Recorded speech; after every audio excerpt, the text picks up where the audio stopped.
পড়তে পারে মার্কিন নিষেধাজ্ঞা কবলে, এ ব্যাপারে হুঁশিয়ারি করে।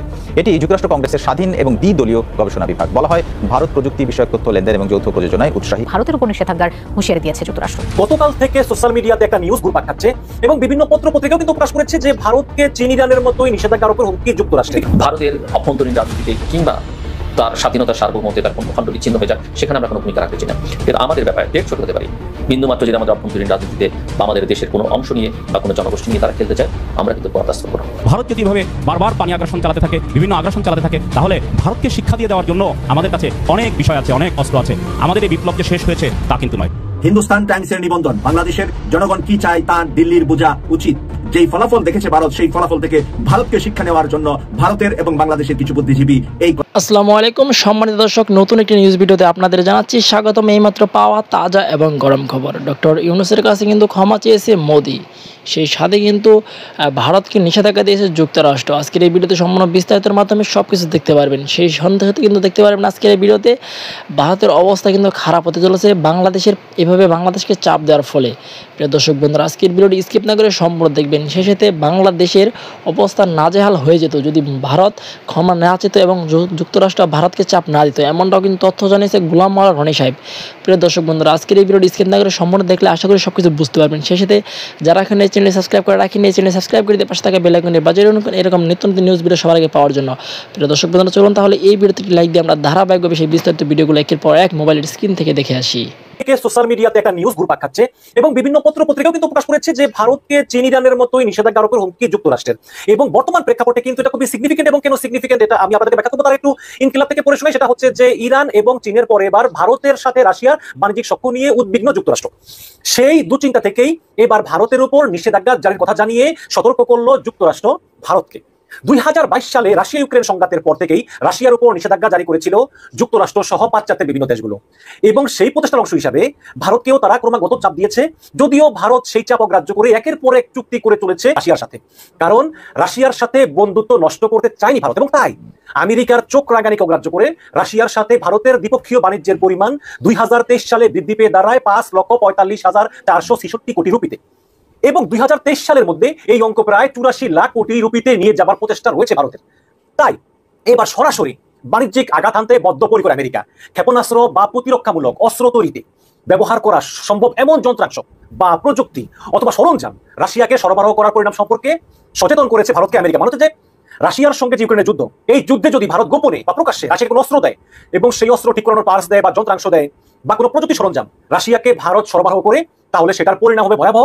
এটা কিন্তু আমেরিকা ভারতকে অলরেডি হুঁশিয়ার করে দিয়েছে। তার মানে হচ্ছে যে আমেরিকা ভারতকে বিশ্বাস করে না। আমরা এর আগেও দেখেছি যে ইসরায়েল যখন ফিলিস্তিনিদেরকে হত্যা করতেছে এবং এখনো করতেছে, কিন্তু ভয়াবহভাবে যখন দুই পাশে করতেছিল, তখনও কিন্তু এই ভারত গোপনে ইসরায়েলকে অস্ত্র দিয়ে সহায়তা করেছে। অথচ ভারত কিন্তু একটা বড় চিন্তা করেনি যে তাদের এই অস্ত্র দ্বারা ইসরায়েল নিরীহ মানুষ, নারী, শিশুদেরকে হত্যা করতেছে, কিন্তু ভারত তারপর ইসরায়েলকে অস্ত্র দিয়েছে। তখন যেহেতু আমেরিকা ইসরায়েলের বন্ধু দেশের কারণে কিন্তু আমেরিকা জেনেও কিন্তু চুপচাপ ছিল। কিন্তু সেই ভারত যখন আবার এই রাশিয়াকে অস্ত্র দিবে বলে চিন্তা ভাবনা করতেছে বা গোপনে দিচ্ছে, এখন আমেরিকা একটা কঠিন হুঁশিয়ারি দিয়েছে ভারতকে যে খবরদার, তোমরা যদি রাশিয়াকে অস্ত্র দাও তাহলে কিন্তু পরিণাম হবে ভয়াবহ। এবং আরো ভারতকে বলেছে যে যদি কোনো দেশ প্রযুক্তি সরবরাহ করে বা কোনো কোম্পানি রাশিয়াকে প্রযুক্তি সরবরাহ করে, তাহলে আমরা তার উপর নিষেধাজ্ঞা জারি করবো। এবং গত বছরের নভেম্বরে ভারতের বেঙ্গালুরু কেন্দ্রিক একটি বেসরকারি কোম্পানির উপর নিষেধাজ্ঞা জারি করেছিল আমেরিকা। আমেরিকা কিন্তু ভারতকে এবং ভারতের সরকারি সংস্থাগুলো এবং প্রাইভেট সংস্থাগুলোকে বলেছে যে তোমরা রাসায়নিক বিমানের পার্টস বা ক্ষেপণাস্ত্র ব্যবহার এমন কোনো উপাদান তোমরা কোনো দেশে রপ্তানি করতে পারবে না, করলে কিন্তু সমস্যা হবে। এটা কিন্তু বারবার আমেরিকা ভারতকে বলেছে। এবং ভারতকে আরো বলেছে যে রাশিয়ার সঙ্গে তোমাদের প্রতিরক্ষা সমঝোতা বা প্রতিরক্ষা চুক্তি ক্যান্সেল করতে হবে, কিন্তু এগুলো কোনোটি ভারত গ্রাহ্য করতেছে না।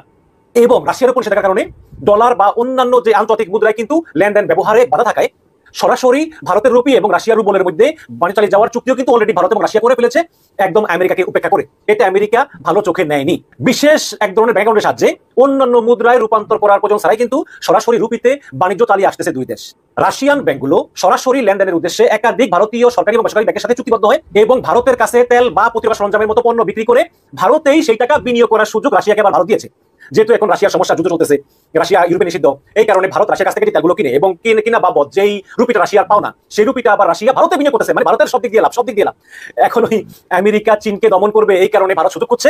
আবার রাশিয়ার কাছ থেকে নিষেধাজ্ঞার কারণে তেল কিনে না, এই কারণে ভারত সস্তায় তেল কিনতেছে, খুবই সস্তায়, এবং তেল কিনে বাবদ যে টাকা রাশিয়াকে দেওয়ার কথা, সেই টাকা আবার ভারতেই বিনিয়োগ করার জন্য চাপ দিচ্ছে। হিন্দুস্তান টাইমসের নিবন্ধন, বাংলাদেশের জনগণ কি চায় তা দিল্লির বোঝা উচিত। হিন্দুস্তান টাইমসে আজকে একটি রিপোর্ট প্রকাশ করেছে বাংলাদেশ পারপাস, ভারত বাংলাদেশের সম্পর্ক নিয়ে।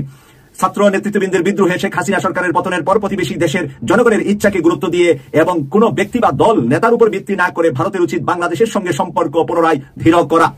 ভারতের উচিত বাংলাদেশের জনগণের সাথে সম্পর্ক করা, কোনো ব্যক্তি বা দলের সাথে সম্পর্ক করা নয়। ছাত্র আন্দোলনের যেই ফলাফল দেখেছে ভারত, সেই ফলাফল থেকে ভারতকে শিক্ষা নেওয়ার জন্য ভারতের এবং বাংলাদেশের কিছু বুদ্ধিজীবী এই কথা বলেছেন। একথা বলেছেন রাজনৈতিক বিশ্লেষক ও সাবেক কূটনৈতিক। 5ই আগস্ট শেখ হাসিনা পদত্যাগ করে ভারতে আশ্রয় নেওয়ার পর থেকে ভারত সরকারের ভূমিকা নিয়ে একাধিক প্রশ্ন শুরু করেছেন। অভিযোগ, উভয় দেশের দ্বিপাক্ষিক সম্পর্ক এগিয়ে নিয়ে যাবার ক্ষেত্রে ভারত সম্পূর্ণভাবে আওয়ামী লীগ ও নেত্রী তথা বাংলাদেশের প্রধানমন্ত্রী শেখ হাসিনার উপর নির্ভরশীল ছিল। ভারত শুধু বাংলাদেশের প্রধানমন্ত্রী শেখ হাসিনার উপর নির্ভরশীল ছিল, সেটা দ্বিপাক্ষিক সম্পর্কের জন্য যে গোমেরাল হয়েছে তা এখানে তুলে এনেছেন। অভিযোগ, উভয় দেশের দ্বিপাক্ষিক সম্পর্কে এগিয়ে নিয়ে যাবার ক্ষেত্রে ভারত সম্পূর্ণ আওয়ামী লীগের তথা শেখ হাসিনার উপর ডিপেন্ডেন্ট ছিল। অন্যান্য রাজনৈতিক দল ও সুশীল সমাজের সঙ্গে সম্পর্ক গড়ে তোলার যথেষ্ট পদক্ষেপ নেয় নাই। অন্যান্য রাজনৈতিক দল এবং সুশীল সমাজের সাথে ভালো সম্পর্ক করার পদক্ষেপ ভারত নেয় নাই। বাংলাদেশের অন্তর্বর্তী সরকারের প্রধান উপদেষ্টা নোবেল বিজয়ী ডক্টর মোহাম্মদ ইউনূস হাসিনা শাসনকে কর্তৃত্ববাদী শাসন হিসাবে বর্ণনা করেছেন। হাসিনার শাসনকে একটা কর্তৃত্ববাদী ডিক্টেটর শাসন হিসাবে বর্ণনা করেছেন। ভারতের প্রধানমন্ত্রী নরেন্দ্র মোদী বলেছেন ভারত তত্ত্বাবধায়ক প্রশাসনের সঙ্গে কাজ করবে। ভারতের প্রধানমন্ত্রী নরেন্দ্র মোদী নির্লজ্জকভাবে আবার বলছে যে ভারত তত্ত্বাবধায়ক সরকারের সাথে কাজ করবে। বাংলাদেশের একটি শীর্ষস্থানীয় think tank Bangladesh enterprise institute BII সভাপতি হুমায়ুন কবির হিন্দুস্তান টাইমসকে বলেন, আমি মনে করি আমাদের নির্দিষ্ট ব্যক্তি বা দলের উপর নির্ভর করা উচিত নয়। সব পক্ষের সঙ্গে সুসম্পর্ক রাখাই উত্তম কাজ হবে। বাংলাদেশ ও ভারত ঘনিষ্ঠ প্রতিবেশী এবং উভয়কেই শান্তিপূর্ণভাবে পাশাপাশি বসবাস করতে হবে।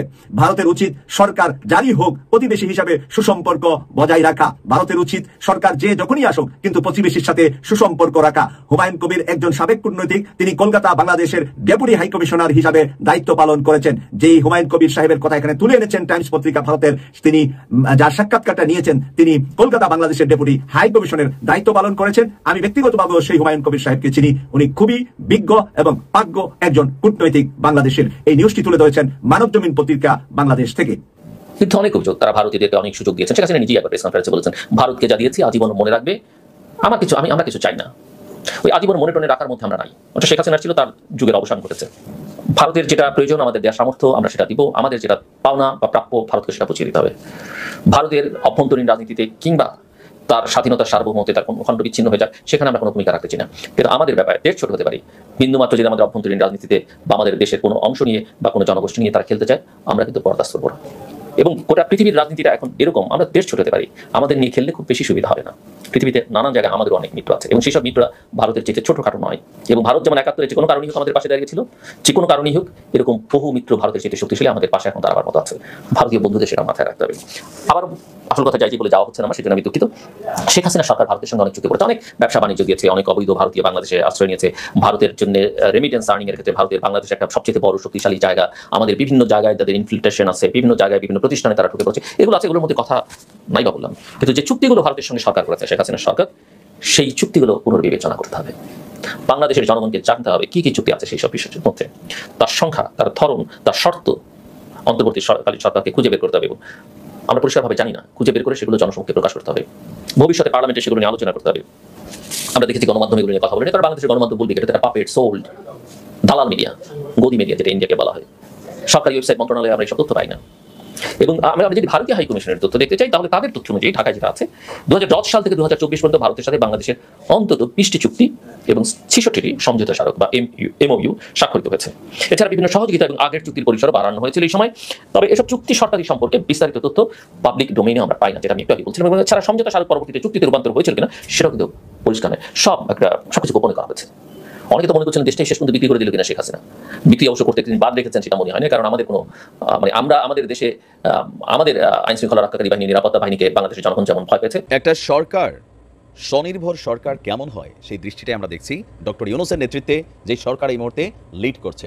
আমরা যে দলই করি দেখেন, এই বাংলাদেশটা তো আমরা চাই আমাদের সবার সাথে মিত্রতা থাকবে। মিত্রতার মানে এই না যে কিল আমারে দিলে আমি পিঠ পাইতে দেবো, আর আমি কিল দিতে গেলে এরা উল্টার চোখ রাঙাবে, আমি হলো না আমার দেওয়ার দরকার নাই, আপনি যে দিচ্ছেন তাতে আমি খুশি। এই ভূমিকায় দীর্ঘদিন যাবত আমাদের প্রতিবেশী রাষ্ট্রগুলোর সাথে আমাদের সম্পর্কগুলো চলছিল। আর তারা ভাইবা নিতেছিল যে না এরা তো ছোট রাষ্ট্র, আমরা এদের বস, কেন বাবা তোরা কি আমরা খাওয়াস না পরাস, নিজেদের দেশের স্বার্থ যার যার মতন করে বুঝা নিচ্ছিল। তবে এবার সেই খেলা শেষ, ডাবল অ্যাকশন শুরু হয়েছে।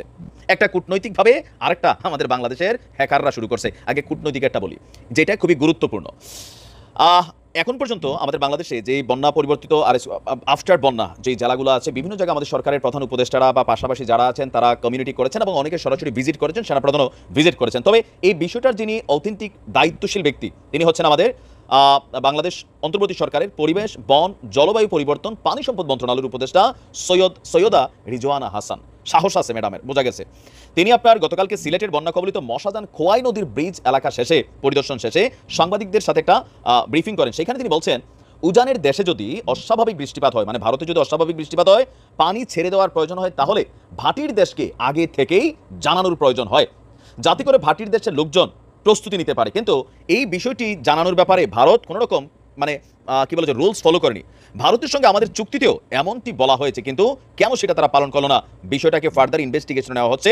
তিনি বলছেন, এবারের বিষয় থেকে আমরা যা দেখছি, শিক্ষা নিয়ে যত অভিন্ন নদী রয়েছে, ভারতের সাথে প্রায় সম্ভবত অনেকগুলো নদী আমাদের কানেক্টিভিটিতে আছে, সেগুলোর সব কয়টার ব্যাপারেই এবার পানি ছেড়ে দেওয়ার প্রশ্ন দেখা দিলে আমরা বিষয়টা নিয়ে মানে কি বলা হয় যে কাউন্টারে যাচ্ছি। তিনি বলছেন যে ভারতীয় যে হাই কমিশনার প্রণয় ভার্মা, তাকে প্রধান উপদেষ্টা ডক্টর মোহাম্মদ ইউনূস বার্তা দিয়েছে কোনটা, ভবিষ্যতে যদি কখনো ভারতে এমন অবস্থানের তৈরি হয়, পরিস্থিতি তৈরি হয়, তারা এটা ছাড়তে বাধ্য। তো সেই ক্ষেত্রে আমাদেরকে আগাম সতর্কতা দিতে হবে, সেই বার্তা ভারতকে দেওয়া হয়েছে। প্রধান উপদেষ্টা ডক্টর মোহাম্মদ ইউনূস ভারতীয় দূতাবাসকে বিষয়টি সম্পর্কে একটা নোটিশ পাঠিয়েছেন, ভবিষ্যতে যেন এমন ব্যবস্থা না হয় সেজন্য আমাদের পররাষ্ট্র মন্ত্রণালয়ও কাজ করছে। তিনি বলছেন, প্রাকৃতিক সমস্যা আসবেই, কিন্তু এটি না জানানোর কারণে যাতে মনুষ্য সৃষ্ট সমস্যা না হয় তা ভারতকে নিশ্চিত করতে হবে। তো এছাড়া তিনি বালুখেকু যারা আছেন, প্রত্যেক এলাকাতে এটা আছে, সেটা সম্পর্কে তিনি এখানে বক্তব্য দিয়েছেন। এবার অ্যাকশন 2 চালিয়েছে আমাদের হ্যাকার গ্রুপরা। বাংলাদেশের পোলাপাইন এই পর্যন্ত ভারতের 12টি গুরুত্বপূর্ণ ওয়েবসাইটে হ্যাক করেছে, এবং সেই গণমাধ্যমগুলো যারা বাংলাদেশের এই বন্যার দৃশ্য দেখে রং তামাশা করতেছিল, নিজেদেরকে প্রভু প্রভু ভাবতেছিল, তাদের কিন্তু পুঙ্গি বাজায় দিচ্ছে আমগো পোলাপাইনেরা। মাশাআল্লাহ যথেষ্ট আগাই গেছে। আর ভারতের যে কি বলা হয় যে হাই কমিশন যে ছিল, সে কিন্তু যথেষ্ট নমনীয় সরে সরি বইলা গেছে যে আগামীতে তারা এই বিষয়গুলোকে পালন করবে। তবে এতদিন ধরে না পালন করতে করতে নিয়ম ভাঙা জাতি, তো আমরা নিজেরও নিয়ম ভাঙা জাতি, তো হঠাৎ করে জবাবদিহিতার মধ্যে আসাটা এটা কিন্তু ভারতের কাছে খুব বেশি ভাল লাগতেছে না। তবে রাষ্ট্র ক্ষমতার প্রধান যেহেতু এই মুহূর্তে ডক্টর মোহাম্মদ ইউনূস, এমন একটা ক্যারেক্টার, একটা টেলিফোনে পশ্চিমারা রেডি হয়ে থাকবে। ভারত আগে যে সুবিধাটা পাইতো আওয়ামী লীগ বিএনপির সময়, এটা কিন্তু রাইট নাও এটা পাচ্ছে না। কেননা ইউনূসের জন্য লবিং এর দরকার নাই, ডাইরেক্ট লবিং তো নিজেই, তো সেইখানে আর মিডিয়ার তো দরকার নাই। বিষয়টা বুঝতে পারেন নাই? ইউনূসের ইস্যুতে সারা ইউরোপীয় ইউনিয়ন, যুক্তরাষ্ট্র সবাই ধরেন আগ বাড়ায় বয়ে রয়েছে। ইভেন এখন অতি গুরুত্বপূর্ণ কিছু জিওপলিটিক্যাল ইস্যু আছে, ইন্দো প্যাসিফিক ইস্যু আছে, আর অনেক কিছু কিন্তু আছে। মার্কিন যুক্তরাষ্ট্র যেটা এতদিন করতে পারে নাই, সেগুলোও সামনে আসবে। সো বাংলাদেশের অ্যাকশন বা গলার আওয়াজটা একটু মোটাই থাকবে, থাকা উচিত। মেরুদণ্ডহীন না তো আমরা, মেরুদণ্ডওয়ালা। বাংলাদেশ এখন নজিরবিহীন বন্যার যে বেদনা, সেই বেদনা দ্বারা আহত। আমাদের অনেকগুলো জেলা, ফেনী থেকে শুরু করে সেই রাঙামাটি, তারপর নোয়াখালী, এরপর সিলেট অঞ্চল তো আছেই, এরপরে ঢাকা চিটাগাং হাইওয়ের বিরাট অংশ এবং কুমিল্লা, এই এলাকাতে প্রায় 30 লাখ মানুষ পানিবন্দী হয়ে পড়েছেন। এবং বন্যার যে প্রকোপ এবং পানির যে তাণ্ডব, এটি কেউ আমরা দেখিনি। যারা বন্যার ইতিহাস সম্পর্কে জানেন, তারা অনেকে বলছেন যে 1922 সনে, মানে আজ থেকে 103 বছর আগে এরকম একটা ভয়াবহ বন্যা হয়েছে। এবং এই কথা যখন আমি বলছি, যারা এই কথা বলছেন তারা হলো আজ থেকে আরো 3 দিন আগের ঘটনা। অর্থাৎ 3 দিন আগে যে বন্যার ভয়াবহ রূপ ছিল, সেই রূপটি আজ থেকে 103 বছর আগের ভয়াবহ রূপের মতো, 1922 সনের মতো। কিন্তু আজকে যখন আমি এই ভিডিও করছি, তখন 3 দিন আগের যে ভয়াবহ রূপ, তার চেয়ে আজকে আরো ভয়ঙ্কর হয়ে পড়েছে। সারা বাংলাদেশ এই বন্যার কারণে ঐক্যবদ্ধ হয়ে গেছে। মানবতা যাকে বলা হয়, যে যার অবস্থান থেকে তার মানবতা প্রদর্শন করার জন্য সর্বোচ্চ চেষ্টা করে যাচ্ছে। যে মানুষ কখনো পকেটে হাত দিয়ে অন্য মানুষকে দান করেনি, তিনি অকাতরে গোপনে প্রকাশ্যে এখানে দান করছেন। এবং যারা এই বন্যার্তদের সাহায্য করার জন্য বাক্স পেতেছেন, দাঁড়িয়েছেন রাস্তায়, সেটা মসজিদের সামনে হোক, টিএসসিতে হোক, বা যেখানে হোক, সকল বয়সের নারী এবং পুরুষ অকাতরে এখানে দান করছেন, অনেকে সর্বস্ব দান করছেন। এবং কিছু কিছু দানের দৃশ্য এটি বাংলায় আর কখনো আমরা দেখিনি। 18 কোটি মানুষের মধ্যে এই বন্যার্ত মানুষের জন্য যে দরদ, হামদর্দ, এটি যেভাবে এসেছে, এটি এই বন্যার যে ক্ষয়ক্ষতি, তার চাইতেও আমাদের যে জাতিগত ঐক্য এবং পরস্পরের প্রতি মহব্বত, এবং যে কোনো প্রাকৃতিক দুর্যোগ মোকাবেলা করার যে আল্লাহ রাব্বুল আলামিন প্রদত্ত মানুষের মধ্যে যে একটা প্রতিরোধ ক্ষমতা রয়েছে, এটি এই সময় এসে একেবারে চরমভাবে বিকশিত হয়েছে। ফলে আমাদের এই ঐক্য, এই কাজ করার যে স্পৃহা, এই মানবতা যদি এই বন্যা পরবর্তী সময় বাংলাদেশে জাগরুক থাকে, আমাদের সেই করোনা থেকে এ পর্যন্ত যত ক্ষয়ক্ষতি হয়েছে এই জাতির ঘুরে দাঁড়াতে খুব বেশি সময় লাগবে না। অনেক সময় আল্লাহ রাব্বুল আলামিন অনেক বিপদ আপদের মধ্যে দিয়েও মানুষকে নিয়ামত দান করেন। যেমন এখন অনেকগুলো রাজনৈতিক সমস্যা, এগুলো সব ধামাচাপা পড়ে যাচ্ছে এই বন্যার কারণে। ফলে যারা সরকারে আছেন তাদের জন্য এই সময়টা অনেকটা স্বস্তির নিঃশ্বাস তারা ফেলতে পারছেন। আবার অন্যদিকে ল অ্যান্ড অর্ডার যে সিচুয়েশন, এমনকি চোর যারা গুন্ডা বদমাশ ডাকু, তাদের মধ্যেও মানবতার জোয়ার এসেছে। আইনশৃঙ্খলা রক্ষাকারী বাহিনী বিশেষ করে পুলিশের মন ভীষণ রকম খারাপ ছিল, কিন্তু এই সময়টাতে পুলিশ সেনাবাহিনী পরস্পরের সাথে কাঁধে কাঁধ মিলিয়ে বন্যার্ত লোকদেরকে সাহায্য করার জন্য যেভাবে নেমেছেন এর প্রশংসা না করে আপনি পারবেন না। এখন বাংলাদেশের ছাত্র জনতা এই যারা এই বিশাল গণঅভ্যুত্থান ঘটালেন তারা প্রায় সবাই এই ত্রাণ কার্যে তারা নেমে পড়েছেন। সবাই তাদেরকে সাহায্য করছেন এবং তাদের হাতে মানুষ অকাতরে অর্থবিত্ত তুলে দিচ্ছেন। যেমন ঢাকা বিশ্ববিদ্যালয়ের টিএসসির অনেকগুলো জায়গাতে এই ত্রাণ সংগ্রহ করা হচ্ছিল, নগদ টাকা এবং ত্রাণ, এবং সেখানে দেখলাম যে প্রায় কোটি টাকার উপরে এখানে সংগ্রহ করা হয়েছে শুধু একটা সেন্টার থেকে, এবং তারা সেটার হিসাব দিচ্ছেন পার ঘন্টায় কত টাকা সেখানে কালেকশন হলো ঢাকা বিশ্ববিদ্যালয়। এবং বিভিন্ন বয়সের নারী এবং পুরুষ লাইনে দাঁড়িয়ে আসতে ওই যারা টাকা কালেকশন করছিলেন বা ত্রাণ সামগ্রী কালেকশন করছিলেন, কোনো রসিদ নাই, কিছু নাই, মানুষ অন্ধভাবে এই ছাত্র জনতাকে বিশ্বাস করছিলেন, ছাত্রছাত্রীদেরকে বিশ্বাস করছিলেন এবং সেভাবে তারা ত্রাণ দিয়েছেন।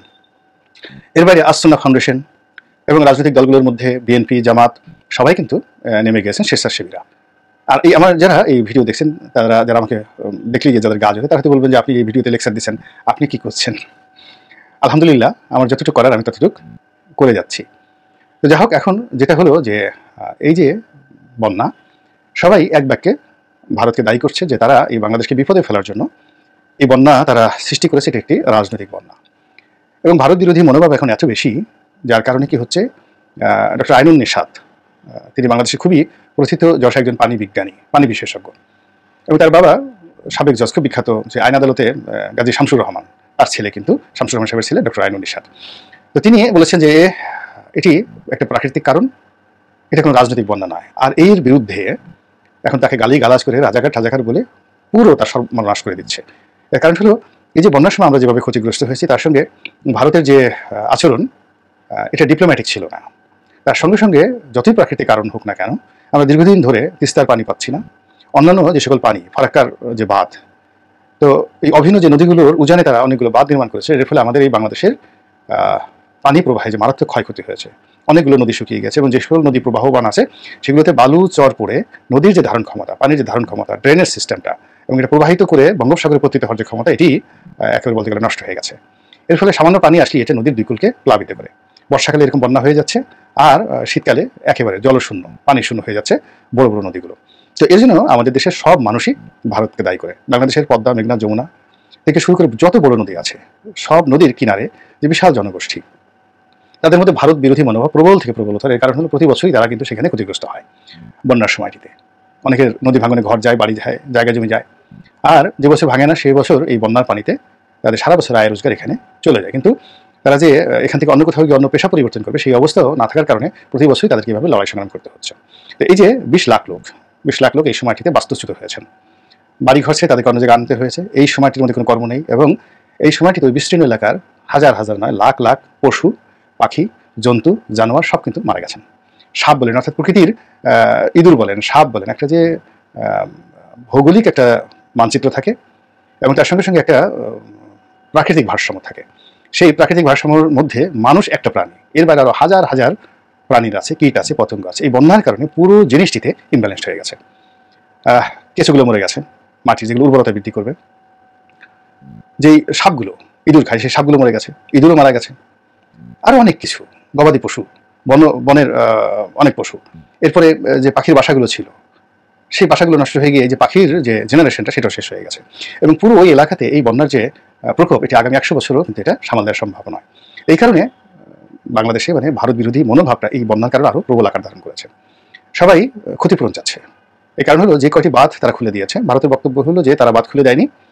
পানির প্রবাহ যখন খুব বেশি মাত্রায় হয়ে গিয়েছিল তখন তাদের যে সুইচ গেটগুলো এগুলো সব অটোমেটিক ছিল। যেমন দেখা গেল যে যদি পানির প্রবাহ 105 মিটার পর্যন্ত থাকে তাহলে স্বাভাবিকভাবে এটা ছেড়ে দেওয়া বা বন্ধ করা এটা ম্যানুয়ালি হয়।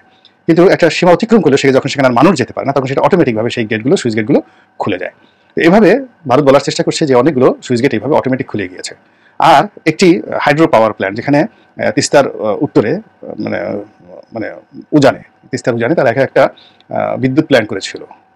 তো সেই বিদ্যুৎ প্ল্যান্টে যারা দেখছে যে এখানে বাঁধ নির্মাণ করে তারপরে শেষে সেখানে জলবিদ্যুৎ যেভাবে উৎপন্ন করা হয়, এই বন্যার কারণে সেটি এত প্রবল আকার ধারণ করে যে সেই বাঁধটি ভেঙে যায়, একেবারে পুরো ছিন্ন বিচ্ছিন্ন হয়ে যায়। এরকমই আসছে, সত্য মিথ্যা জানি না, এবং তাই যদি হয়ে থাকে সেই প্রবাহটা প্রথমে সেই বন্যাটা সৃষ্টি করেছে।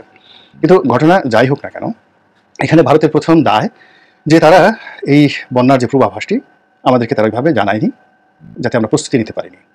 এমনকি তারা যে সুইচ গেটগুলো, সব সুইচ গেট তাদের অটোমেটিক খুলে নেই, অনেকগুলো সুইচ গেট তারা নিজেরা খুলে দিয়েছে। তো সেই গেটগুলো খোলার আগে তারা নিয়ম অনুযায়ী বাংলাদেশকে জানাতে পারতো। তো কাজেই আমাদের এই যে 20 লক্ষ লোকের যে ক্ষয়ক্ষতি, ওই এলাকাতে আগামী 100 বছর যে ক্ষয়ক্ষতি, এটির আর্থিক মূল্য 20 লক্ষ কোটি টাকার বেশি। আবার বলছি, 20 লক্ষ কোটি টাকারও বেশি ক্ষয়ক্ষতি হয়েছে। কাজেই এই টাকা ক্ষতিপূরণ দেওয়ার জন্য ভারতের উপর চাপ প্রয়োগ করার ক্ষেত্রে এখন এই যে ছাত্র জনতা তারা আন্দোলন করছে এবং উত্তাল সারা বাংলাদেশ। আপনি দেখবেন এই বন্যার পরে এটা প্রবল আকার ধারণ করবে। এবং ইতিপূর্বে আমরা দেখেছি যে ভারতীয় দূতাবাস ঘেরাও করার জন্য বিভিন্ন রকম জনমত বিভিন্নভাবে কাজ করছিল। বাংলাদেশে ভারতের আগ্রাসন এবং ভারতের দাদাগিরি, এটা নিয়ে অনেক মানুষের মনে অনেক ক্ষোভ। তার সঙ্গে এই যে বন্যার বিষয়টি, এটি যেভাবেই বলা হোক না কেন, পত্রপত্রিকাগুলো, ভারতের যে মিডিয়াগুলো বাংলাদেশে আছে, দালাল বড় বড় পত্রিকাগুলো, তারা মূলত ভারতের টাকায় চলে। ধরুন একটা পত্রিকা যদি 5 লাখ সার্কুলেশন থাকে, এখন সেই 5 লাখ সার্কুলেশন তার বিজ্ঞাপনও পায় না, বোঝার চেষ্টা করুন। আর একটা পত্রিকা যদি তারা 12 টাকায় বিক্রি করে, কিন্তু তাদের খরচ হয়ে যায় 20 টাকা, 8 টাকা করে যদি তার লস হয়, 8 টাকা করে লস হয়, তাহলে যদি 5 লাখ যদি তার সার্কুলেশন হয়, তাহলে প্রতিদিন সে 40 লাখ টাকা এখানে সে লস করছে। তো এরকম অনেক বড় বড় পত্রিকা প্রতিদিন 40 লাখ 50 লাখ টাকা মানে লোকসান দিয়ে সেই পত্রিকা চালাচ্ছে। টাকা আসে কোত্থেকে? আকাশ থেকে আসে না তো, বিভিন্ন দেশি বিদেশি চক্রের কাছ থেকে টাকা নিয়ে এই নিজেদের এই যে প্রভাব এবং প্রতিপত্তি তারা ধরে রাখে। তো এরকম ভারত বন্ধু যে সকল পত্রপত্রিকা রয়েছে, মিডিয়া রয়েছে, তারা ভারতের পক্ষে জোর প্রচারণা চালাচ্ছে যে না, এটা প্রাকৃতিক বন্যা, ভারতের করার কিছুই ছিল না, ইত্যাদি ইত্যাদি নানা রকম, কিন্তু কাজ হচ্ছে না। যারা ছাত্র জনতা রয়েছেন, সাধারণ মানুষ রয়েছেন, তাদের মধ্যে এই ভারত বিরোধী মনোভাব প্রবল থেকে প্রবল হচ্ছে। অনেকে চীনের সহযোগিতা নিয়ে ইমিডিয়েটলি আমাদের ভাটিতে বাঁধ নির্মাণের যে প্রকল্প সেটি চালু করার জন্য ডক্টর ইউনূস সাহেবের প্রতি আহ্বান জানাচ্ছেন। অনেকে ভারত বিরোধী মিছিল করবে, ভারতীয় দূতাবাস ঘেরাও করবে, এরকম নানা রকম তৎপরতা কিন্তু শুরু হয়ে গিয়েছে। এবং এই বন্যা কমার সঙ্গে সঙ্গে এই প্রতিশোধ স্পৃহা চলবে এবং অনেকে ভারতের বিরুদ্ধে মামলা করার জন্য আন্তর্জাতিক আদালতে সরকারকে নানা রকম চাপ প্রয়োগ করার চেষ্টা করছে। তো ঘটনা যাই হোক না কেন, ভারত আমাদের প্রতি সেই দীর্ঘকাল ধরে স্বাধীনতার পর থেকেই তারা কিন্তু নানা অনৈতিক চাপ দিয়ে যাচ্ছে, আমাদেরকে বঞ্চিত করছে। সেই ফারাক্কাবাদ বলেন, তিস্তাবাদ বলেন, মৌরি প্রকল্প বলেন, এরপরে আমাদের গণতন্ত্রের ধ্বংস, আমাদের সীমান্তে সেই ফেলানি হত্যার মতো অসংখ্য ঘটনা ঘটানো এবং নানাভাবে তুচ্ছতাচ্ছিল্য করে, আমাদের মুক্তিযুদ্ধকে তুচ্ছতাচ্ছিল্য করে তারা পুরো এই জাতিকে উলট পালট করে এটিকে একটা সিকিম বানানোর বা এটিকে কাশ্মীরে রূপান্তরিত করার জন্য তাদের যে চেষ্টা, সেই চেষ্টার ফলে এখন বাংলাদেশের যে গণরোষ ভারতের বিরুদ্ধে, দিল্লির বিরুদ্ধে, এটি চরমে পৌঁছে গেছে এবং সেই গণরোষের সঙ্গে আবার এই বন্যা যুক্ত হয়েছে। কাজেই আগামী দিনগুলোতে এই যে উত্তাল যে গণবিপ্লব হয়ে গেল 5 তারিখে এবং ভারতের যে পুতুল সরকার বাংলাদেশে ছিল তার পতনের মাধ্যমে যে একটা নতুন রাজনৈতিক মেরুকরণ তৈরি হয়েছে, এই মেরুকরণের সঙ্গে বন্যার যে ঘটনা, সেটা প্রাকৃতিক হোক আর মানব সৃষ্টি হোক না কেন, এটি ভারতের জন্য একটা গলার কাটা হয়ে আগামী দিনে দেখা দেবে। আল্লাহ আমাদের সবাইকে হেদায়েত দান করুন। প্রিয় দেশবাসী, শুরু থেকে শেষ পর্যন্ত যারা এই ভিডিওটি দেখেছেন সকলকে জানাই অসংখ্য অসংখ্য ধন্যবাদ। যারা এরকম নিউজ ভিডিও পেতে পছন্দ করেন তারা অবশ্যই এই চ্যানেলটি সাবস্ক্রাইব করে পাশে থাকা বেল আইকনটি বাজিয়ে দিবেন। যারা এখন এই ভিডিওটি শেয়ার করেননি, এই ভিডিওটি দ্রুত শেয়ার করে সকলকে দেখার সুযোগ করে দিন। আজকের মতন এই পর্যন্ত, দেখা হচ্ছে পরবর্তী কোনো ভিডিও নিয়ে ইনশাল্লাহ।